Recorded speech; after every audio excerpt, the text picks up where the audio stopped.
নমস্কার আমার চাষি বন্ধুরা,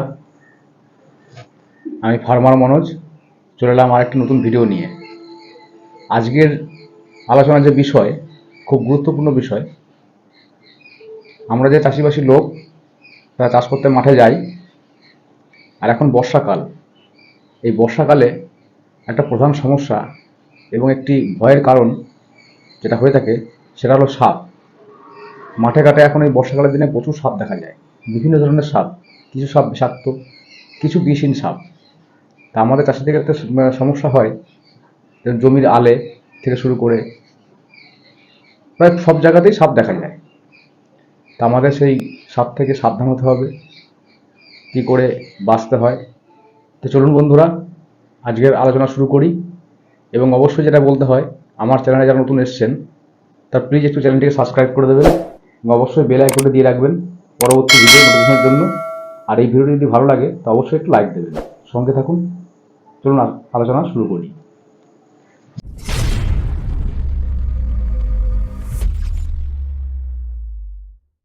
তো বন্ধুরা, প্রথমেই যে সাপ নিয়ে আমরা আলোচনা করব সেটি খুবই বিষধর সাপ। জমির আলে আলে সেগুলো দেখা যায় এবং খুব তীব্র আক্রমণ করে এবং প্রচণ্ড বিষধর সাপ। সেটির নাম কেউটে সাপ। আমরা জানি আমাদের ভারত বাংলাদেশ শুরু করে এই সাপটাকে কেউটে সাপ নামে পরিচিত। এটি খুবই কালো হয় এবং খুব খুব দ্রুত গতিসম্পন্ন। বিশেষ করে জমির আলে এই সমস্ত সাপ থাকে এবং খুব তীব্র আক্রমণ করে। এই সাপ খুব বিষধর সাপ। আর সর্বোপরি বলতে হয়, এই সাপে যদি কাউকে দংশন করে বা কামড়ায়, অবিলম্বে আশেপাশে কোথাও না দেখিয়ে ওঝা বলুন, কবিরাজ বলুন থেকে শুরু করে যে সমস্ত আছে আর কি আমাদের সমাজে এখনও যে কুসংস্কারগুলো আছে সেগুলো থেকে বিরত থাকবেন। অবশ্যই অবশ্যই সঙ্গে সঙ্গে হসপিটাল নিয়ে যাওয়ার চেষ্টা করবেন। কাছাকাছি যে হসপিটাল আছে কিংবা যদি বড় কোনো হসপিটাল থাকে সেখানে চিকিৎসকের পরামর্শ নেবেন। তাই কেউটে সাপ, এর থেকে সাবধান থাকবেন। আর চাষিদের একটু বলি, যখনই মাঠে যাবেন, বিশেষ করে জমির আল দিয়ে যখন হাঁটবেন, বিশেষ করে ধান ক্ষেত থেকে শুরু করে আরও যে সমস্ত ফসলগুলো জমিতে আছে এই বর্ষাকালের দিনে, সঙ্গে একটি ছোট লাঠি রাখবেন। এই লাঠি রাখার কারণ কি, এই সামনে দিয়ে একটু লাঠিতে ঠুকে ঠুকে একটু আওয়াজ করে পড়ে যাবেন। আওয়াজ করলে কি হয়, সাপ প্রধানত কানে শুনতে পায় না, চোখেও দেখে না, খুব ঝাপসা দেখে, যেটা আমরা জানি, আমরা বিভিন্ন ভাবে জেনেছি কিংবা আমরা পড়াশোনা করে জেনেছি। চোখে খুব ঝাপসা রকম দেখে, কানে কিন্তু শোনে না। তা ওরা অনুভব করে, ওরা যে জিভটা বারংবার বার করে না, ওটা আশেপাশের যে এনভায়রনমেন্ট আছে না, যে অবস্থাটা আছে, ওরা সেটা দিয়ে পরিমাপ করে এবং তারা মাটির কম্পন অনুভব করে তাদের সেন্সার দিয়ে। তো যদি আস্তে আস্তে মাটিতে ঠোকা হয়, যদি আওয়াজ করা হয়, তাহলে কিন্তু ওরা বুঝতে পারবে যে কেউ আসছে, কি আশেপাশে কোনো একটা জিনিস আছে যার ক্ষতি করতে পারে। ওরা সঙ্গে সঙ্গে কী করবে, ওই আওয়াজটা যদি ওরা ওই মাটির কম্পনটা অনুভব করতে পারে, ওরা কিন্তু ওখান থেকে সরে যাবে। তো অবশ্যই হাতে একটা লাঠি রাখবেন, হ্যাঁ, সাবধানতা অবলম্বনের জন্য। এরপরে যে সাপটি নিয়ে আলোচনা করবো, এটিও খুব বিষধর সাপ এবং মাঠে ঘাটে দেখা যায়। ওরা মাঠের যে সমস্ত ইঁদুরগুলো আছে থেকে শুরু করে, মাঠে তো প্রচুর ইঁদুর থাকে, মেঠো ইঁদুর যেগুলোকে বলে, সেগুলো ধরে ধরে খায়, ব্যাঙ ইত্যাদি থেকে সেগুলো ধরে ধরে খায়। সেটা হলো গোখরো সাপ। এটিও খুব বিষধর সাপ এবং খুবই দ্রুত গতিসম্পন্ন। এই সাপ থেকে অবশ্যই দূরে থাকবেন এবং যেটি আগে বলা হয়েছে যে হাতে লাঠি রাখবেন, হ্যাঁ, লাঠি দিয়ে ঠুকে ঠুকে আওয়াজ করতে করতে যাবেন। আর একটা বন্ধু, আপনাদের একটা গুরুত্বপূর্ণ বিষয় বলি, যে মাঠে যে সমস্ত জায়গায় দেখবেন, মাঠে আমরা শ্যালো মেশিন বলি বা পাম্প মেশিন বলি, তা এইগুলো থাকে জলের জন্য আর কি। এগুলো সমস্ত জায়গায় দেখা যায়। এখন বিভিন্ন জায়গায় বিদ্যুৎ সংযোগ হয়ে গেছে, সাবমার্সিবল থেকে শুরু করে বিভিন্ন রকম সিস্টেম চলে এসছে। তবে আরও প্রত্যন্ত এলাকায় যদি যাওয়া যায়, দেখা যায় যে হ্যাঁ, পাম্প আছে ওখানে। তা পাম্পগুলো কি হয়, রোদ বৃষ্টির হাত থেকে রক্ষা করার জন্য কিছু ঢাকা দেওয়া হয়। সে বস্তা দিয়ে হোক, একটা টিনের একটা কিছু বাষ্প কেটে হোক, কিংবা কিছু একটা ব্যাপার দিয়ে ওটাকে ঢাকা দিয়ে রোদ বৃষ্টির হাত থেকে ওটাকে রক্ষা করার জন্য রাখা হয়। কিন্তু আমরা সচরাচর দেখি। তা বিষয়টা কি, তা আপনারা যখন মাঠে যাবেন, বর্ষাকালে খুব একটা জলের প্রয়োজন পড়ে না, তাও যদি মাঝে মাঝে একটু বৃষ্টির অভাব হয় তখন জলের প্রয়োজন পড়ে। তা আমরা যে কি করি, ফট করে ওইটাকে ওই ঢাকনাটা খোলার চেষ্টা করি। তো বন্ধুরা, কখনোই ওটা করবেন না। প্রথমে কি করবেন, প্রথমে যাবেন সেখানে, প্রথমে তো আওয়াজ করে যাবেন। তা আপনার হাতে যে লাঠিটা আছে ওটা দিয়ে সেই বস্তা দিয়ে ঢাকা হোক কিংবা কিছুতে ঢাকা, কি একটা লোহার কি টিনের একটা বাস্ক দিয়ে কি কিছুতে ঢাকা আছে, সেটাকে একটু আস্তে আস্তে করে একটু ঠোকা দেবেন। ঠোকা দিলে কি হবে, যদি ওর মধ্যে থাকতে পারে, অসম্ভব কিছু নয়, থাকে ওর মধ্যে। আমার বিভিন্ন রকম বিভিন্ন জায়গায় আমি ঘুরে দেখেছি, হ্যাঁ ওইখান ওর মধ্যে থাকে এবং ওখান থেকেও একটা কামড়ানোর সম্ভাবনা থাকে আর কি। তা ওই জায়গাটা ঠান্ডা ঠান্ডা পায়, একটু খুব স্যাঁতসেঁতে জায়গা পায়, তো তা ওখানে বাসা বাঁধতে পারে সাপে। তা কী করবেন, ওই লাঠি দিয়ে আস্তে আস্তে ঠুকে দেবেন, কিংবা ওই উপরে একটু ওই টিনের বাষ্প কিছু উপরে একটু চাপড়ে দেবেন। তাহলে কি হবে, হাত দিয়ে একটু ঠক ঠক করে আওয়াজ করলে কি হবে, তা ও সাপ বুঝতে পারবে যে এখানে কিছু একটা হালচাল হচ্ছে, কি এখানে কিছুটা নড়াচড়া করছে। আর সাপ কিন্তু খুবই ভীতু, খুব ভীতু প্রাণী একটা, প্রচণ্ড ভয় পায়। ও সঙ্গে সঙ্গে কী হবে, যদি ওখানে থাকে ওখান থেকে কিন্তু আস্তে আস্তে ওখান থেকে সরে পড়বে। তা আপনারা কী করবেন, ওই লাঠি দিয়ে ঠোকার পরে কি হাত দিয়ে একটু ঠুকে দেওয়ার পরে একটু সরে দাঁড়াবেন। যদি থাকে ওর মধ্যে যদি থাকে, তাহলে ওখান থেকে কিন্তু ও আস্তে আস্তে বেরিয়ে যেতে সুযোগ পাবে। কাছাকাছি দাঁড়াবেন না, একটু ঢুকে দিয়ে একটু পাশে দাঁড়াবেন, 1 মিনিট দাঁড়ালেন, দেখুন না হালচাল কিছু নেই, কোনো রকম কোনো আওয়াজ বেরোচ্ছে না, কি কোনো মুভমেন্ট নেই, তাহলে কিন্তু ওটা খুলবে। ফট করে যেই কিন্তু ওটা খুলবেন, তাহলে কিন্তু অসুবিধা হওয়ার সম্ভাবনা থাকে। তো বন্ধুরা, এই গোখর সাপ এটিও খুবই বিষাক্ত। যদি কাউকে বাই চান্স ধরুন কামড়ে দিল, ওই একই কথা আবার বলতে হয়, সঙ্গে সঙ্গে কিন্তু চিকিৎসকের পরামর্শ নিতে হবে, সঙ্গে সঙ্গে চিকিৎসার মাধ্যমে আসতে হবে। এখন বিভিন্ন রকম এলাকায় যে সমস্ত স্বাস্থ্যকেন্দ্রগুলো আছে কাছাকাছি, কাছে পিঠে পাওয়া যায়, কিংবা হসপিটাল, সব জায়গায় কিন্তু সাপে কামড়ানোর উন্নত চিকিৎসা চলে এসছে। সাপে কামড়ানোর পরে যদি সময় মতো 1 থেকে 2 ঘন্টার মধ্যে যদি তাকে চিকিৎসার মধ্যে আওতায় আনা যায়, তাহলে কিন্তু তার মৃত্যুর সম্ভাবনা অনেক শতাংশই কমে যায়। তা বন্ধুরা, আশেপাশে কোথাও না যে কোনো ওঝা বাড়ি কি কোনো কবিরাজ বাড়ি থেকে শুরু করে এই সমস্ত জায়গায় মোটেই যাবেন না। প্রথমত তাকে নিয়ে যত তাড়াতাড়ি সম্ভব হসপিটালের দিকে চলে যান, তাহলে কিন্তু রোগীটা বাঁচবে।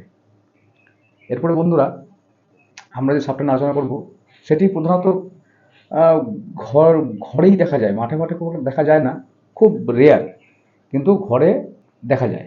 সেটি হলো, আমরা বলি কিছু কিছু এলাকা ভিত্তিক কিছু কিছু নাম থাকে আর কি, একই সাপের বিভিন্ন রকম নাম থাকে। তা আমরা আমাদের এই পশ্চিমবঙ্গে বিশেষত আমরা আমরা ওই সাপটিকে ঘরমুনি সাপ বা চিতি সাপ বলে জানি। ওটা খুব বড় হবে না, হ্যাঁ ছোট সাইজে হয় এবং অতটা মোটাও হবে না আর কি। যেমন কেউটো সাপ থেকে শুরু করে গোখর সাপ যে আমি আলোচনা করলাম, সেগুলো যেমন সাইজে বড় হয় এবং অনেকটা মোটা হয় আর কি, খুব আক্রমণাত্মক, খুব গতিশীল। এই সাপটা কিন্তু, এই চিতি সাপ কিন্তু, কি ঘরমুনি সাপ কিন্তু অতটা গতিশীল নয়, অতটা বড় হয় না, কিন্তু খুব খুব তীব্র বিষধর সাপ কিন্তু এটা। এর থেকে খুব সাবধান, বিশেষ করে যাদের মাটির বাড়ি আছে। এই বর্ষাকালের দিনে তা কি হয়, বর্ষাকালে জলে ওদের যে বাসস্থানগুলো, বিশেষ করে এই যে গর্তগুলো থেকে শুরু করে আরো যে ওদের থাকার জায়গাগুলো থাকে, সেগুলো কিন্তু জলে ভরে যায়। কি ওদের থাকতে অসুবিধা হয়, ওরা কি করে, ওরা তখন একটু উঁচু জায়গায়, মানে ঘর থেকে শুরু করে ধানের মড়াই, হ্যাঁ এবং গোয়াল ঘর থেকে শুরু করে এই সমস্ত জায়গায় কিন্তু ওরা উঠে চলে আসে। তা সেই সমস্ত সেইভাবে বলতে হয় যে এই সাপ কিন্তু প্রচণ্ড বিষধর সাপ, এবং এটা বিশেষ করে রাতের বেলার দিকেই এর সমস্যা বেশি হয়। তা এই সাপ একটু কালো হবে আর কি, কালো টাইপের হবে এবং ওর গায়ে হালকা সাদা সাদা সাদা সাদা দাগ, ছোপ ছোপ দাগ থাকবে। এই সাপ অতটা গতিশীল নয়, খুব ধীর গতিতে চলে এবং মারাত্মক বিষধর সাপ। তাই সাপটা চিনবেন, কালো রঙের হবে এবং হালকা সাদা সাদা দাগ থাকবে। তা ঘরের মধ্যেই এই সাপগুলো বিশেষ করে দেখা যায়, বিশেষ করে মাটির ফাটল থেকে শুরু করে, যেমন মাটির দেওয়াল আছে সেখানে মাটির ফাটল আছে, তার মধ্যে বাসা বাঁধে। হ্যাঁ, আর এর থেকে বাঁচার উপায় হলো বন্ধুরা, মশারি, অবশ্যই রাত্রে শোবার সময় মশারি টাঙাবেন। মশারি না খাটিয়ে কিন্তু শোবেন না। মশার তো উপদ্রব আছেই, পোকামাকড় আছেই। এরপরেও বর্ষাকালের দিনে যেখানে আপনি শোবেন, নিচে হোক খাটের উপর হোক, যেখানে আপনি শোবেন মশারি কিন্তু অবশ্যই অবশ্যই কিন্তু টাঙাবেন। মশারি কিন্তু অনেক সেভ করে, অনেক পোকামাকড় থেকে শুরু করে, মশা তো আছে, ওর নামই মশারি।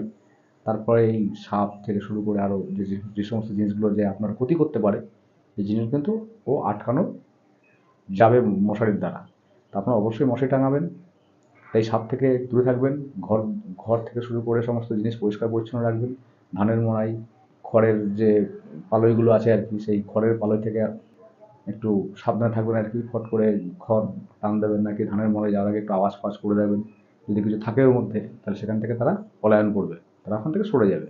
তাই এইভাবে বন্ধুরা সাপ থেকে মোটামুটি বাঁচা যায়। এরপরে যে সাপটা আসবো, এটাকে আমরা লোকাল ভাষায় যেটাকে বলি শাঁখামুটি সাপ। আপনারা সবাই চেনেন, আমি যে সমস্ত সাপের নাম শুনছি সবাই চেনেন।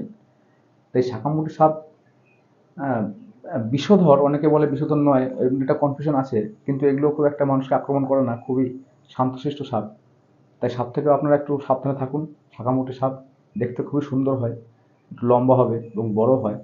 এই সাপ কিন্তু একটু হলুদ আর কালো, হলুদ কালো এরকম কিন্তু ছকছক ছকছক করা থাকে। হ্যাঁ, এই হলুদ কালো এর মধ্যে ছকছক করা থাকে, খুব বড় হয়। এই সাপ একটা বিশেষ বৈশিষ্ট্য হলো এই সাপ কিন্তু অন্য সাপ ধরে ধরে খায়। আপনারা তো দেখবেন অনেক ভিডিওতে, দেখবেন কি অনেক জায়গায় শুনতে পাবেন, কি আপনারা নিজেও কোথাও কোথাও দেখেছেন যে এই কালার সাপ কিন্তু অন্য সাপ ধরে ধরে খায়। তাই খুব একটা আক্রমণাত্মক নয়। আর বিষ সম্পর্কে কনফিউশন আছে, অনেকে বলে বিষ নেই, অনেকে বলে বিষ আছে, অনেকে আবার একে বলে দুমকো সাপ বলে পরিচিত আছে অনেক জায়গায়।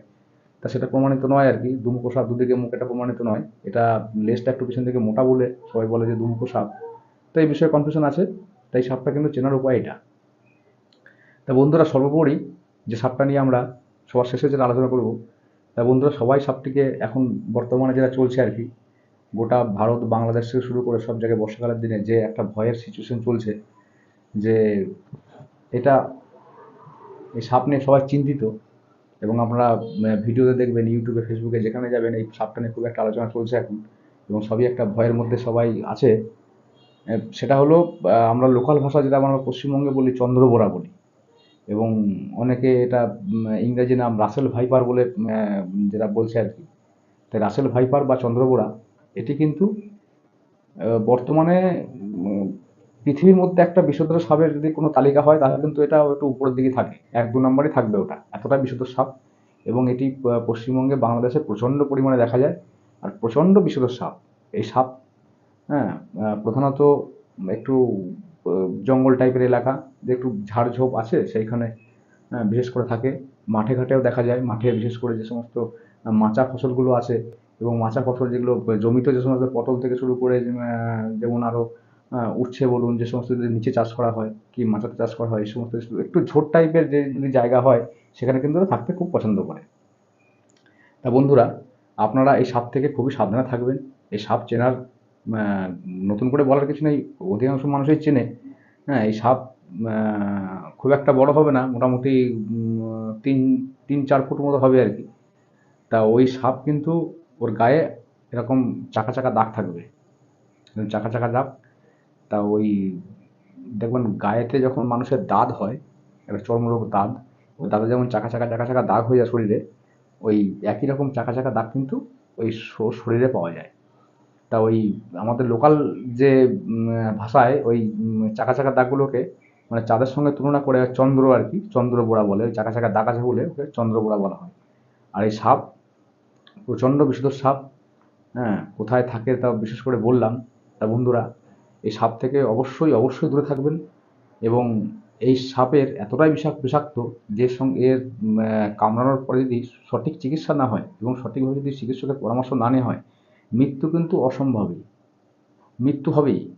আর এই সাপের তীব্র, এতটা তীব্র এর বিষের যে প্রক্রিয়া, যে ক্রিয়াটা, ওটা সঙ্গে সঙ্গে মোটামুটি 5-7 মিনিটের মধ্যে কিন্তু রক্ত, বমি, পেচ্ছাপ এগুলো হওয়ার সম্ভাবনা খুবই থাকে। এবং এগুলো ডাইরেক্ট মানে আমরা শুনেছি কি, আমরা বিভিন্ন জায়গায় পড়েছি যে রক্তকণিকে কিন্তু আঘাত করে এরা। হ্যাঁ, তা এই সাপ থেকে অবশ্যই দূরে থাকবেন। এই সাপ খুবই বিষধর সাপ। তাই চন্দ্রবোড়া যদি মাঠে কোনো জায়গায় যান, তা সাপ থেকে বাঁচার ওই বললাম হাতে একটা লাঠি রাখবেন, খুব সাবধানতা অবলম্বন করবেন। আর চাষিদের বলি যে আপনারা যখন মাঠে ফাটে যাবেন, হ্যাঁ, ওই এক ধরনের জুতো পাওয়া যায়, দেখবেন প্লাস্টিকের জুতো, একটু বড় টাইপের, হাঁটু পর্যন্ত উঠে আসে, আমরা গামবুট বলি ওগুলোকে। স্থানীয় ভাষায় কী বলে আমার জানা নেই, তাই গামবুট আছে। ওই গামবুট কিন্তু আপনারা পরবেন। ওটা পরলে কী হবে, ওটা একটা শক্ত মেটেরিয়াল দিয়ে ওটা তৈরি। এটা একটা প্রাথমিক উপায়। দেখুন যে ওইটা, ওই গামবুট পরলে যে আপনাকে কামড়াবে না কি কামড়াবে সেটা কোনো বিষয় নয়, কিন্তু ওটা সাবধানতা রাখা রাখা যায়, যে ওটা আপনি যদি পরেন তাহলে চট করে হয়তো কামড়াতে গেলে কামড়টা থেকে বাঁচা যেতে পারে। তা গামবুটটা পরিধান করবেন। বাজারে পাওয়া যায় দোকানে, খুব একটা বেশি দাম নয়, নর্মাল জুতোর থেকে কম দাম মোটামুটি, রবারের একটা মেটেরিয়াল তৈরি ওটা। তো ওটা পরবেন। তা রাসেল ভাইপার থেকে আপনারা খুবই সাবধানে থাকবেন। এখন বর্ষাকালের দিনে সাপের উপদ্রব বাড়বেই।